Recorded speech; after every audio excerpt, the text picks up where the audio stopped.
সুপ্রিয় শিক্ষার্থীবৃন্দ, কেমন আছো?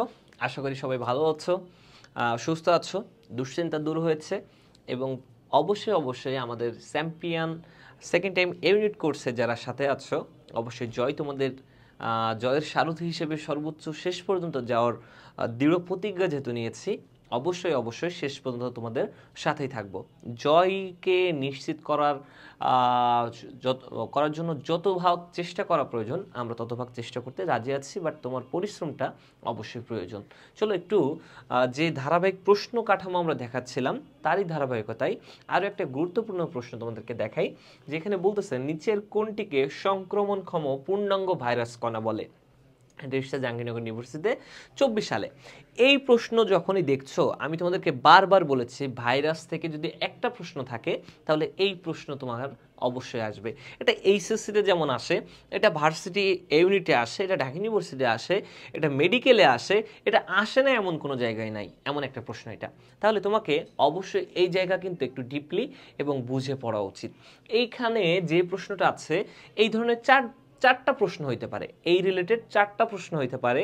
আমি একটা প্রশ্ন অ্যানালাইসিসের মাধ্যমে চারটা প্রশ্ন, অর্থাৎ চারটা ভিন্ন প্রশ্ন হইলেও কিভাবে অ্যান্সার করতে পারবা সেটা আমি পূর্ণাঙ্গ অ্যানালাইসিস আকারে তোমাকে দেখাবো। একটু দেখতে থাকো, বাট মনোযোগ রেখো, একটু বোঝার বিষয় আছে এখানে।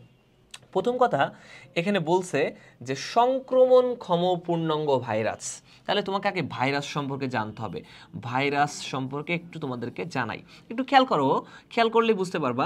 একটা ভাইরাস তৈরি হয় কিসের মাধ্যমে? নিউক্লিক অ্যাসিড এবং কিসের মাধ্যমে?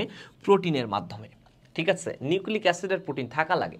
এখন যখন একটা ভাইরাসে নিউক্লিক অ্যাসিড এবং প্রোটিন আছে এবং সেই ভাইরাসটা যদি সংক্রমণক্ষম হয়, সংক্রমণক্ষম বলতে বুঝতে পারো, একটু আগেই তোমাদের অপশনে ছিল সংক্রমণক্ষম মানে কি?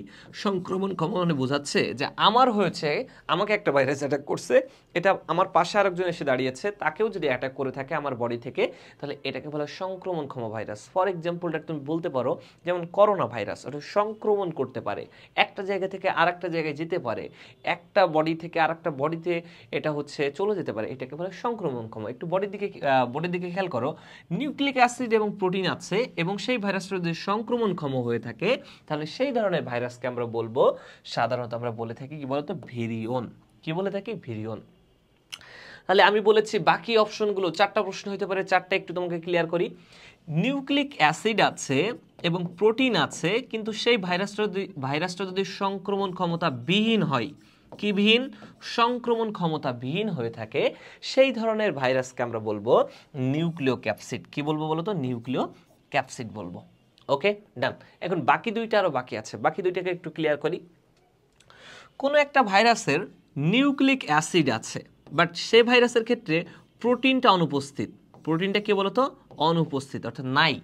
এবং সেই ভাইরাসটা শুধুমাত্র যদি উদ্ভিদের দেহে অ্যাটাক করে থাকে, কার দেহে? উদ্ভিদের দেহে, অর্থাৎ প্লান্টের দেহে, উদ্ভিদের দেহে যদি অ্যাটাক করে তাহলে সেই ধরনের ভাইরাসকে আমরা বলি ভিরিয়েট বা ভিরিয়েটস। ওকে, লাস্ট অপশন, নিউক্লিক অ্যাসিড নাই, কোন একটা ভাইরাসের নিউক্লিক অ্যাসিডটাই নাই, শুধু আছে প্রোটিনের আবরণ। কিসের আবরণ? প্রোটিনের আবরণ। এবং সেটা যদি প্রাণী দেহে অ্যাটাক করে থাকে, কাদের দেহে?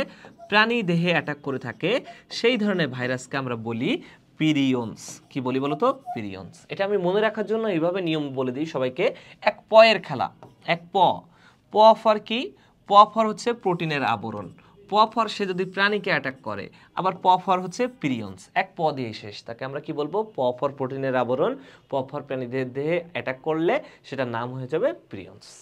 এইভাবে তোমাকে বুঝে বুঝে প্রত্যেকটা প্রশ্ন অ্যানালাইসিস করে তারপর তোমাকে পড়তে হবে।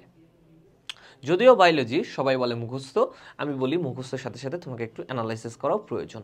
বিগত বছরের প্রশ্ন এবং নতুন কি আসতে পারে সেই ধারণাটাকে তোমাকে রাখতে হবে, এবং সেই ধারণাটা তোমাকে দেওয়ার জন্যই আমরা পূর্ণাঙ্গ একটা পারফেক্ট তোমার যে গাইডলাইনটা প্রয়োজন, আমরা তোমার অভিজ্ঞ কিছু টিচার আমরা যারা আছি তারা অবশ্যই তোমাদের জন্য চেষ্টা করতেছে, এবং তোমাদের এই চ্যাম্পিয়ন ইউনিট সেকেন্ড টাইম কোর্সে আমরা প্রত্যেকেই আছি অভিজ্ঞ কিছু শিক্ষক প্যানেল।